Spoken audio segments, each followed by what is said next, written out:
ازيكم حبايب قلبي؟ عاملين ايه؟ يا رب تكونوا بخير. وحشتوني جدا جدا جدا جدا فوق ما تتخيلوا. حبايب قلبي اللي بيدعموني ودايما واقفين في ظهري، احب اشكركم بجد، واشكر اصغر حد بيتابعني لغاية اكبر حد. كلكم على راسي من فوق. النهاردة جايلكم بقى في حلقة جديدة ان شاء الله من حلقات التوفير للبيت. يا جماعة بعلمكم حاجة جديدة، بس قبل بقى ده كله ما تنسوش تشتركونا في القناة وتفعلوا الجرس عشان يوصل لكم مننا كل جديد.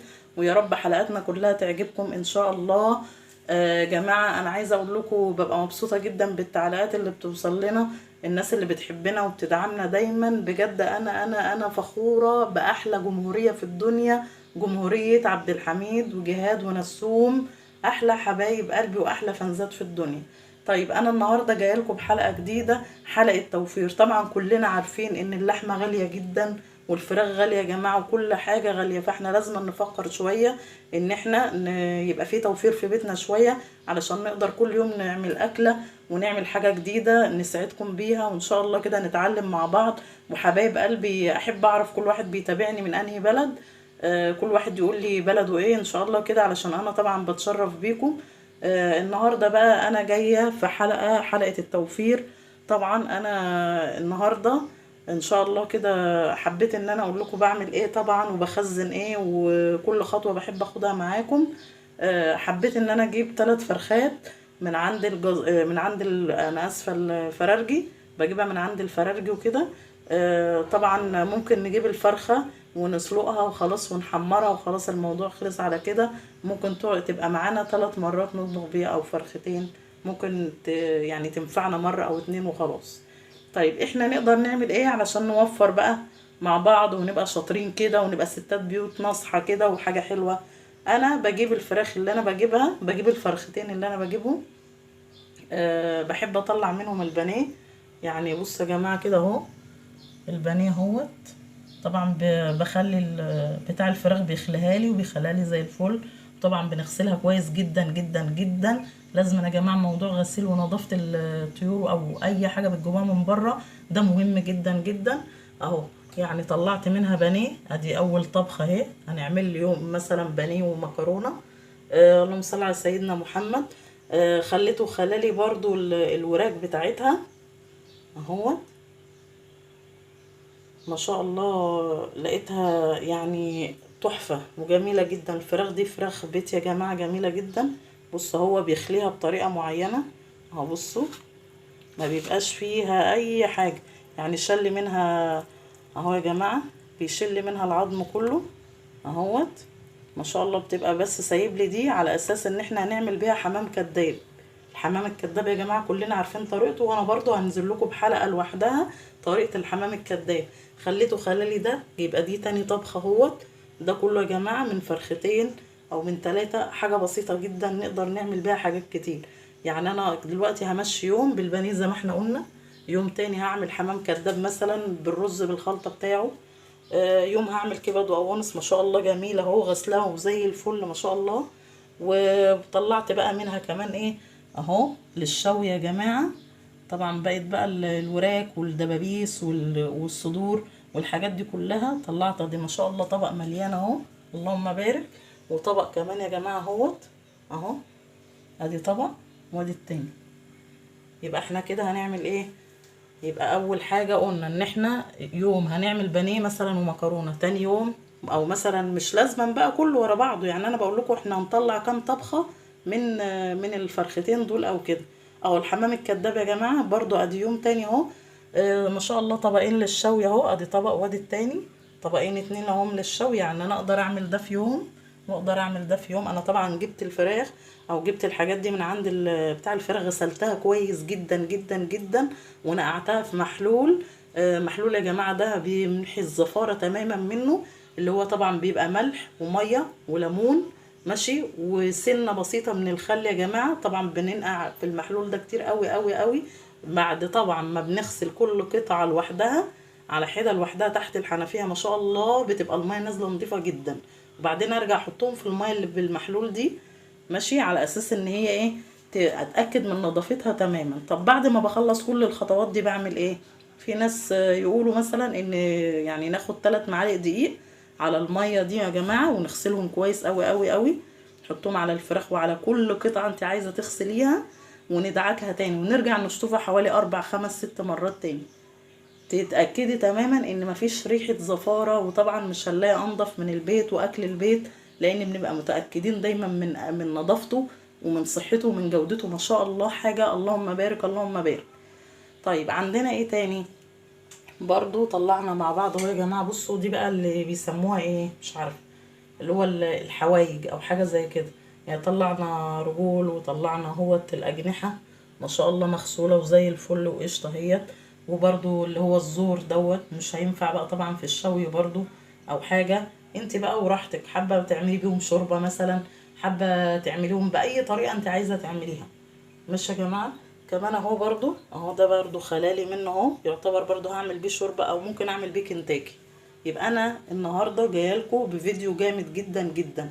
بدل ما كنت هجيب الفرخة واسلقها واعملها ويوم وخلص خلاص كده، ما فيش اي توفير في الموضوع ده.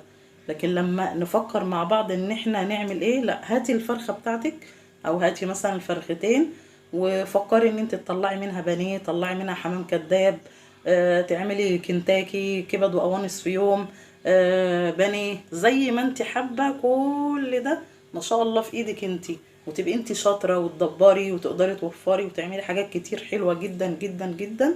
فانا النهارده اللهم بارك اللهم بارك من الفرختين، يعني ممكن نقول الفرختين دول يتطبخوا مثلا في يومين، لا انا طلعت ما شاء الله حاجات كتير قوي، يعني يقدروا اللهم بارك. بصوا اه، يمشيني حوالي 7 ايام او 7 مرات طبخ يا جماعة. احنا بنتكلم عن الناس اللي عايزة بقى تمشي امورها وتوفر وكمان ما تحرمش ولادها من حاجة.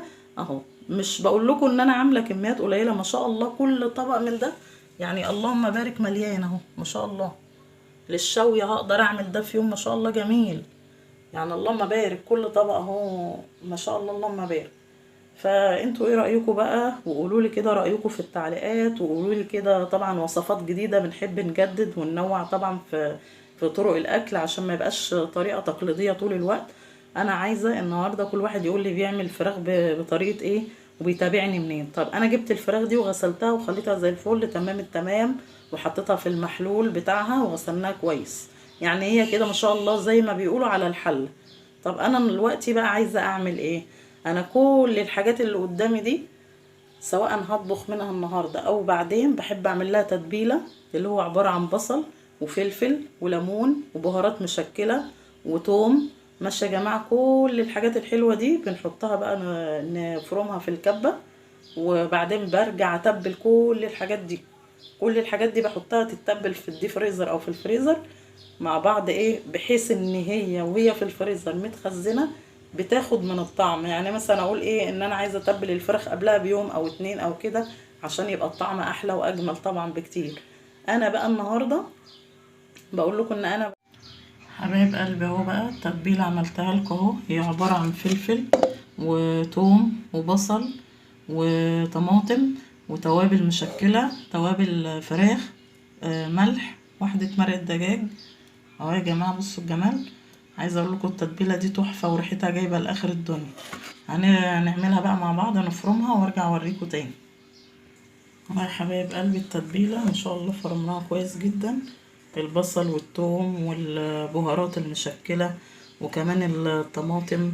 وكمان عايزه اقول لكم تتبيله ملهاش حل يا جماعه، ريحتها جايبه اخر الدنيا. كمان نسيت اقول لكم بقى ان انا بحب احط ورقتين مع بعض لورو و اهو يا حبايب قلبي تتبيله تحفه تحفه ما شاء الله.